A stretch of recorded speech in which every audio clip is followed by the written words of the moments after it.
What happens when you put together two witchy moms with 4 kids, crafting supplies, colorful autumn leaves and a shared love for magic? A little chaos and a lot of coziness, inspiration and magic. So most of you probably know Bex from her YouTube channel. If not, it's the Witch's Cookery and I highly recommend watching it. So I've been following her for quite some years and personally got to know her when I took part in the first round of her Witch Biz Academy, which is kind of like Hogwarts for aspiring business owners and creatives and business seekers. So that experience actually gave me the boost to start this YouTube channel, gain clarity about my dreams and goals and what actual steps to take, and just show up more fully in my path. So when Bex invited me for a little mom witchy workation with my kids, of course I said yes. So getting there was a little tricky and less magical actually, because everyone who knows the Deutsche Bahn, the German train association, knows what it's like to take the train anywhere. So we were, instead of I think 6 or 7 hours, we took 9. Bex picked us up at the train station, and the moment we stepped into her house we were just so relaxed and calm. She had made some delicious warm and comforting food for us, and candles were lit, and it was just so comfy and cozy, and my kids settled in very quickly and so did I.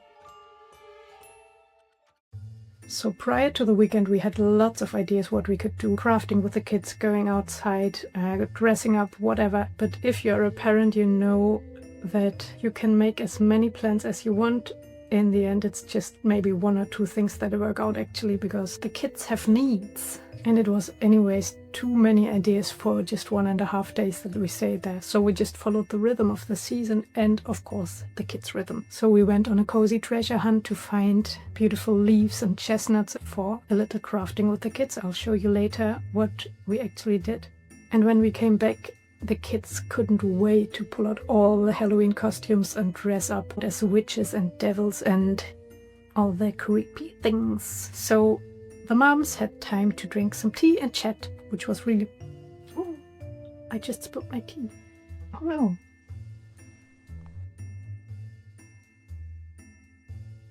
Then we got to actually craft something, and Bex had that idea to make Rune-Stones with the kids, or kid-friendly versions using actual stones and chestnuts. Each child painted their own symbols or pictures. Things that represented harmony, play, focus, sleep, love, whatever felt meaningful to them.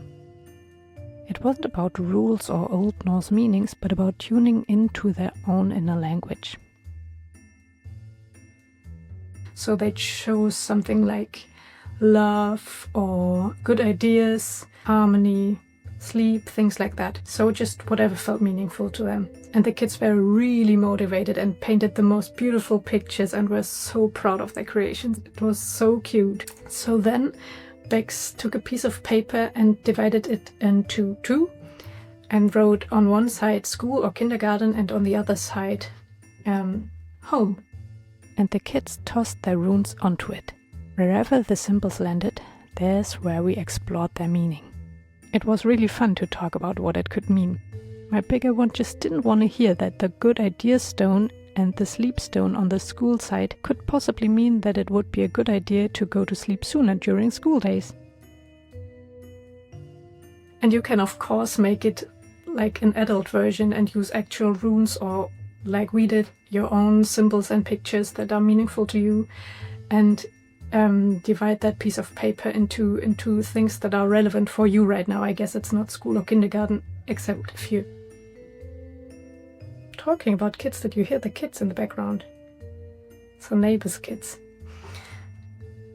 However, this whole thing reminded me how natural magic is for kids, and if you give them the space to explore it. And it was so cute how proud they were and how concentrated and really curious to try this out and see what the stones would tell them. And you don't have to be into woo-woo at all.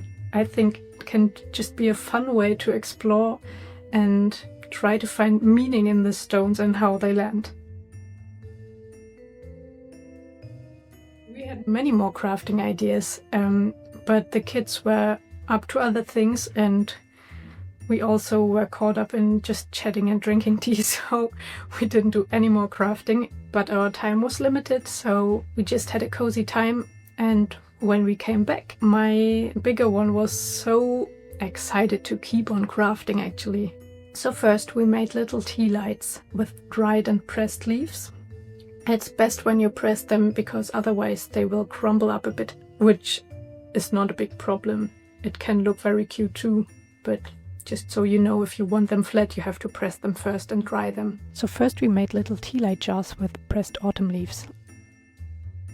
Just like the ones that I had on my bucket list actually, you can find that on my channel too.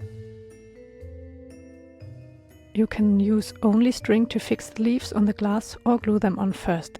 That's easier actually. My daughter was a little unsatisfied at first when the hot glue created little glue strings all over her tea light. But when I told her it looked like creepy Halloween spider webs, she was more than satisfied with her work.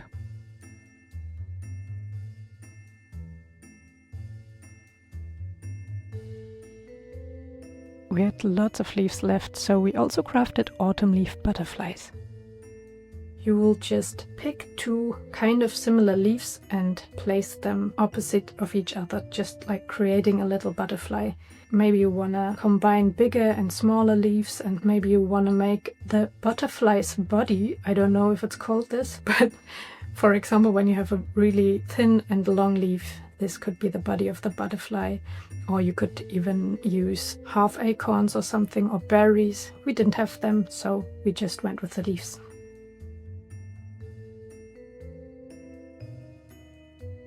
It was really such a beautiful way to stay connected to the season and fill the house with warm autumn colors. This little journey really reminded me how important it is to bring the children into that space too. And most of all, of course, feeling the magic of spending time together. So Bex didn't ask me to say this, but I really want to say, so for anyone who's thinking about sharing their own work more publicly, whether it's through YouTube, offerings, or any kind of soulful business, I can actually recommend Witch Biz Academy, because it isn't this businessy kind of vibe, but really more like, as I said, Hogwarts for business owners. And you're with like-minded people, and the group is just really supportive of each other.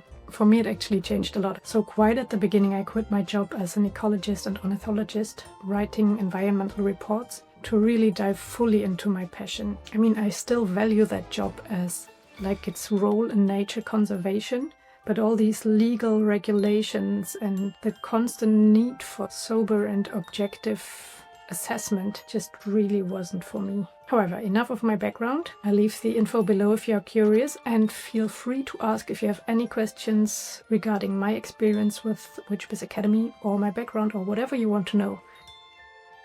My dear, thank you so much for watching and sharing in this little slice of our autumn magic. And if you like, I'd really love to know what autumn craft or creative idea has been calling to you lately. Please tell me in the comments, because I'm always looking for inspiration for our next round of creative chaos. Feel free to subscribe, and whether your autumn days are full of tiny hands and glitter explosions or blissfully quiet and candlelit, I hope you find your own kind of magic in it. Have a wonderful day and see you next time, my dear.